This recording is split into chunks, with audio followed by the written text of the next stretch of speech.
Bueno, si bien hemos hablado de Europa mucho rato y todo eso, ya en Colombia tenemos esta tecnología de la pila estática.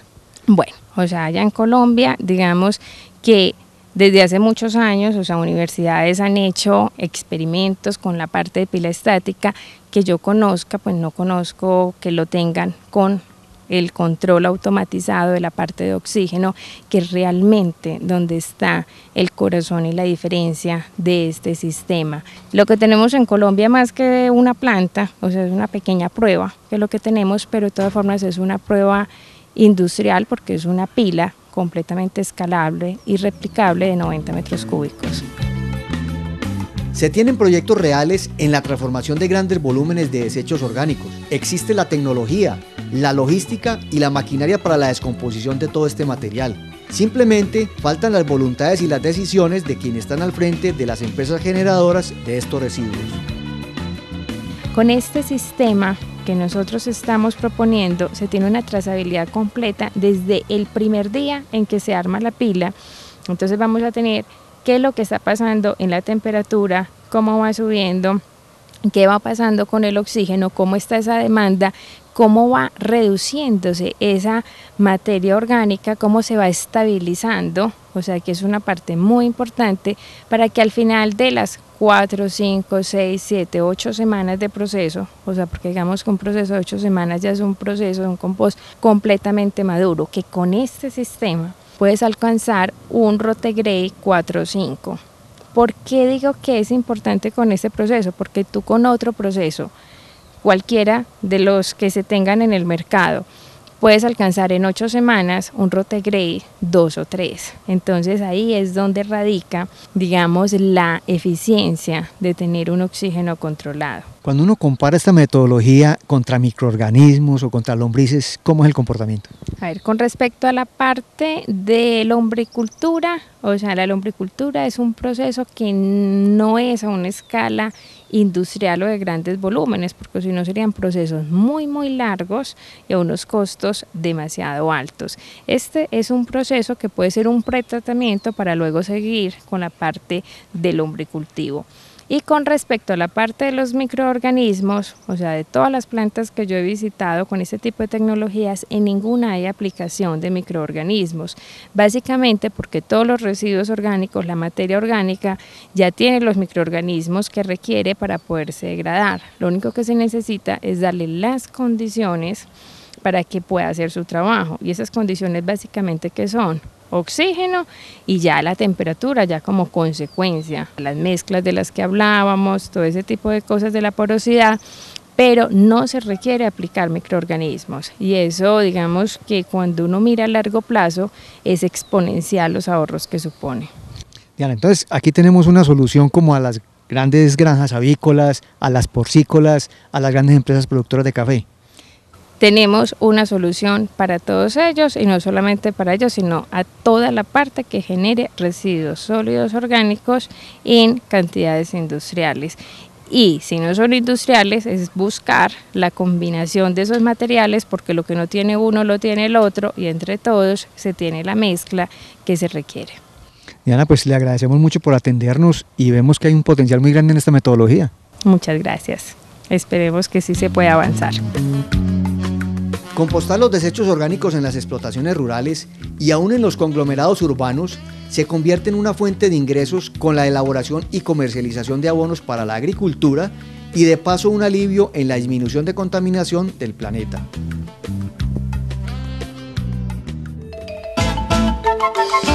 Camino al agro.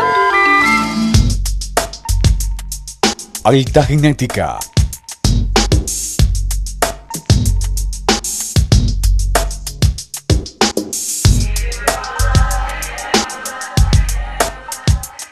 Con el patrocinio de Marcar Ganadería y Genética Global.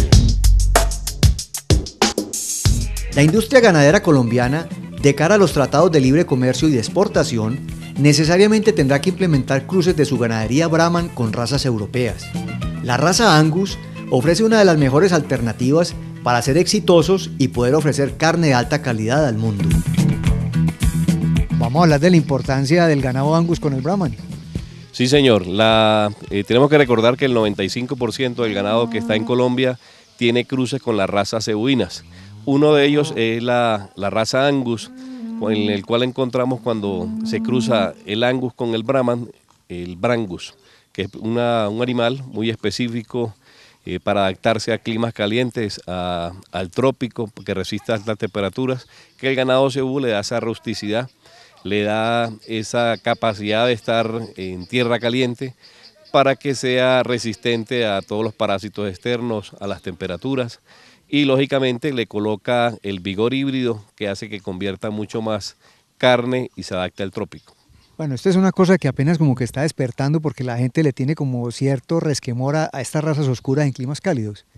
Las razas europeas con las razas índicas, como es el ganado cebú, es un cruce perfecto, no solamente en el ganado Angus, sino en todas las razas. Pero para poder vivir en el trópico y poder producir carne de excelente calidad con ganados europeos, necesariamente tenemos que utilizar ganados cebuinos. ¿Cómo han recibido los carniceros, los que ya comercian la carne directamente, este tema del cruce?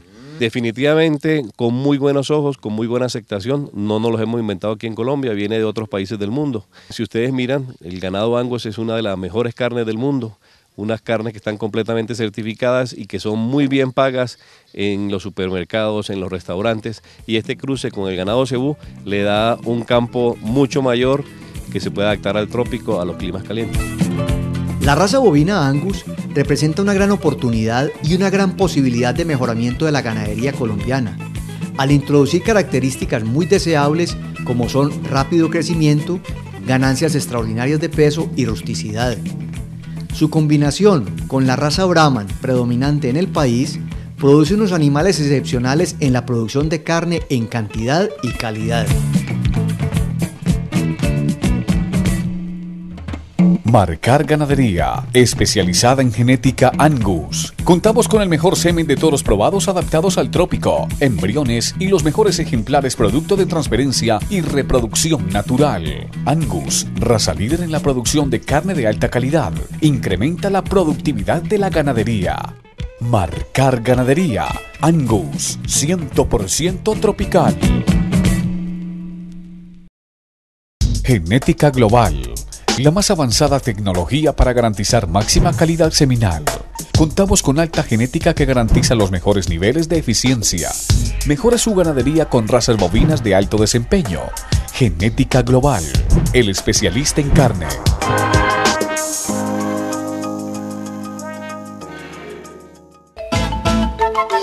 Camino al agro. Tecnología para el campo. Con el patrocinio de Ferragro.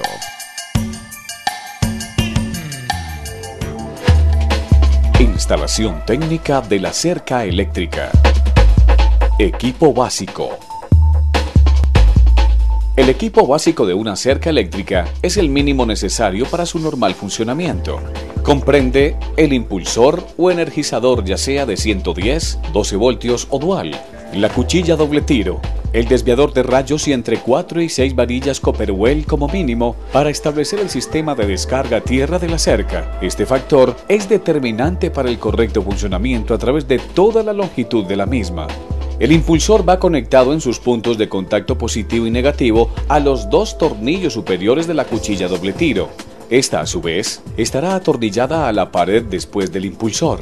Del tornillo derecho medio de la cuchilla doble tiro sale la línea de corriente opositiva a la cerca que empata con el tornillo superior interno del desviador de rayos, colocado preferiblemente en el primer poste o estacón, siempre en cable aislado para no correr el riesgo de atracción de rayos entre el desviador y el impulsor. El tornillo medio del lado izquierdo de la cuchilla doble tiro se puentea con los 2 tornillos inferiores de la misma con cable rígido número 8, para empalmarlo con las varillas Copperwell, que se entierran totalmente en el lugar más húmedo posible cercano a la instalación del equipo y mínimo a 3 metros la una de la otra, cuidando además que hayan por lo menos 10 metros de distancia entre la masa del impulsor y la del desviador de rayos y la masa a tierra de la casa, o cualquier otra masa que pueda existir.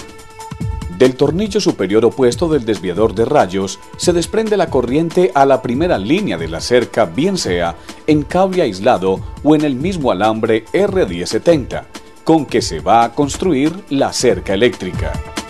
De cualquiera de los dos tornillos inferiores del desviador se conecta la masa del mismo, teniendo en cuenta las mismas recomendaciones dadas para la masa del impulsor.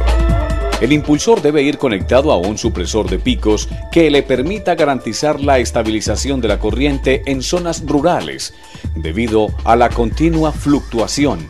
Este a su vez irá conectado a un toma de 110 voltios. Cuando se trabaja con energía a 12 voltios, se usan las mismas características de conexión del equipo básico, cambiando únicamente la fuente de alimentación de 110 voltios por una batería estacionaria, que puede ser cargada con un panel solar. El panel por lo general se instala en el techo de la casa en dirección norte-sur y con una inclinación de 10 grados para su autolimpiado con la lluvia. Sobra decir que no debe existir ninguna interferencia o sombra entre el área del panel y la radiación solar a ninguna hora del día, pues esto incidiría negativamente en la carga de la batería. Para la conexión del panel a la entrada del regulador debe tenerse muy en cuenta la polaridad de la corriente, pues se corre el riesgo de estropear los accesorios eléctricos si se colocan trocados los polos.